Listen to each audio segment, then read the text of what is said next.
Hi, my name is Ramoji. I have 6 months experience as software engineer in Aja Consulting Services. During this period, I have developed a CLI command application, that is Employee Payroll Management System. So I used Python and PostgreSQL for this application, where a payroll manager can add, update, and delete employee details in this application. So now let's dive into my code walkthrough. So this is my folder structure of employee management system. So I maintain every file in a apps folder, and this is the app.py file. This is the main file in my project. So first I'm importing every modules that I required for this application. uh, Importing sys and importing os and OSs, we are giving the absolute for path for this file. And import psychopg2. Import psychopg2 is nothing but we are taking the connection from the PostgreSQL database. For this we have to import the psychopg2 module, and I'm also importing all the files from the apps folder. And to get any errors, if you get any errors while executing the code, we will use try and except block. For that I use try and except block. uh, Whatever we have the code, we have to write in the try block. So I wrote my entire code in the try block. You can see it in my screen. So if any exception rises in try block, the exception block will catches and it will show the error, and finally block will execute after the try and except block. So let me go through the try block first. First, I am opening a connection from the psychopg2 module, or else I am opening a connection to connect the database. I am using the PostgreSQL database. To connect the PostgreSQL database, I am using psychopg2 module. It will ask the parameters as database, user and password and host and port number. Then I am creating a variable then I am creating a variable like cursor. Cursor is used to execute the queries. And then if this is the if block statement. So if is a conditional statement, it will execute when only the condition satisfied. So in if block I used user login function. So before I am running this file, I am giving the login credential for this file. Now I will run this application. To run this, I will open the terminal,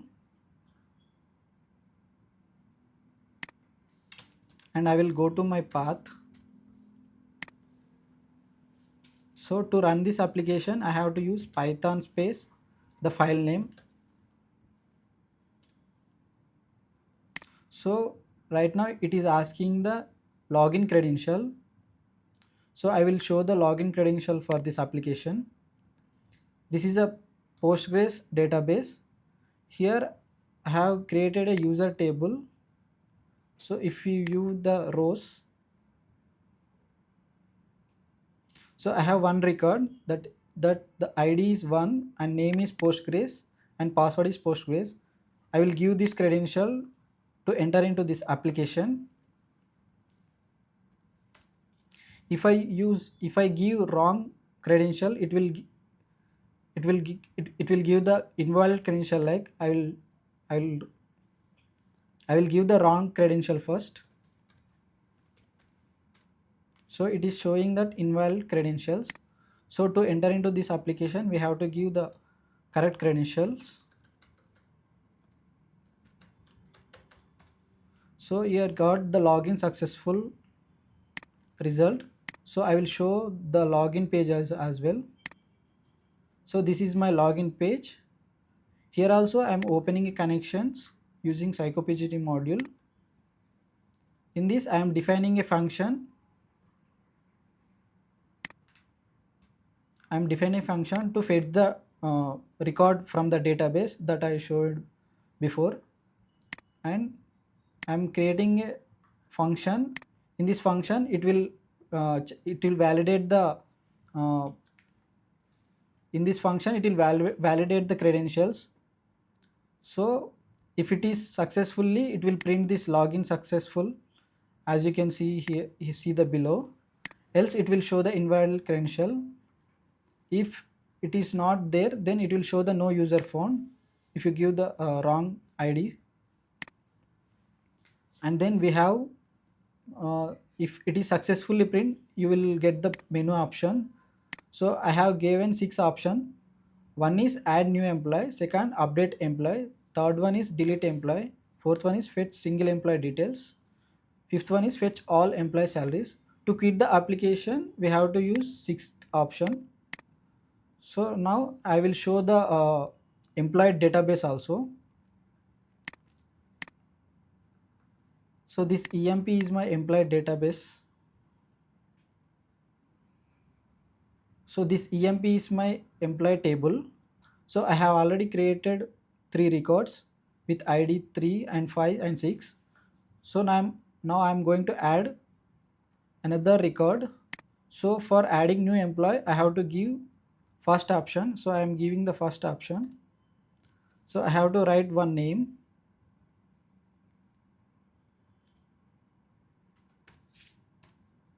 and I also had to add age and the salary of the employee. So the result is employee added successfully. So I will also show the add employee file. So here again I am importing the psychopgt module. uh, if we want to add any employees, we have to open the connection. So through this psychopgt module only we can open the connection. Then it will execute the query. So you can see that I have gave employee name, age and salary. So here I gave like name, age, salary input. Input means it will take the input from the user. Query is insert. So here the query is insert into. I have created already employee table. Insert into means it is inserting into the table. If it is successfully added, then it will print the employee added successfully, as you can see below. So if any exception rises or any error will occurs, exception block will take the errors. And finally, whenever we open any connection in the try block, we have to close this in the finally block. Finally block will execute after the try and except block. Finally means it will execute after the try and except block only. And the next option is update employee. To update the employee, we have to give the employee ID detail first. So if I refresh this employee table,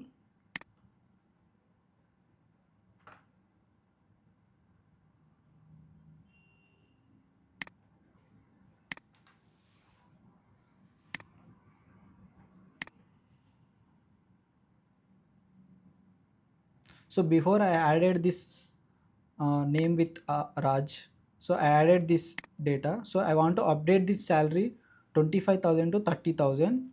So for that I have to give the ID of that employee. So the ID of the employee is 8. So we have to give the ID of the employee to match this record. And next we have to give the enter the salary of the employee and giving the 30,000 salary. And whenever I updated the salary, it will shows the updated successfully. And I will show this update employee also. This is my update employee file. In this is all I imported for the this is already explained before the psychopg2 module, and this is the absolute path to work this application. Mainly in this update employee function, it will check the employee ID first in the database. Then it will ask the employee salary and employee ID. If if I updated any employee salary successfully, it will print the updated successfully. You can see the below. The same way, if any exception rises in try block, the except block will catches the error. And after this updated successfully, you can see the menu again, because I wrote the after the successfully printing successfully, in finally I have print the menu function. I will show the menu function also. This is my menu function. After successfully updated employee salary, I am again giving the options in the menu functions. The next option is fourth option. It is the fetch single employees. So it is asking the enter employee ID to fetch. So I am giving the ID as 8. So you can see below the employee detail is 8 Raj, age is 24 and the salary is 30,000. And you can see in the database also, this is the employee table and this is a record, and this is my single employee file. In this main thing is this is the main query. Select star means it will give the every record, like you can see the below. This is the ID, name and age and salary. And I gave the where condition here. ID is it will take the input from the user. So I gave it as 8 ID. So then it will, if it is successfully, then it will print the data. And the next option is fifth option. It will fetch the all employee salaries in the table. You can see if I enter fifth option, it will fetching the all employee salaries. And to quit this application, I have to enter sixth option, because I gave sixth option to quit this application. When I enter sixth option, then only it will quit from this application. If you can see, when I enter sixth option, it will quit from the application. Now I am clearing this entire terminal. So this is my code walkthrough. Thank you.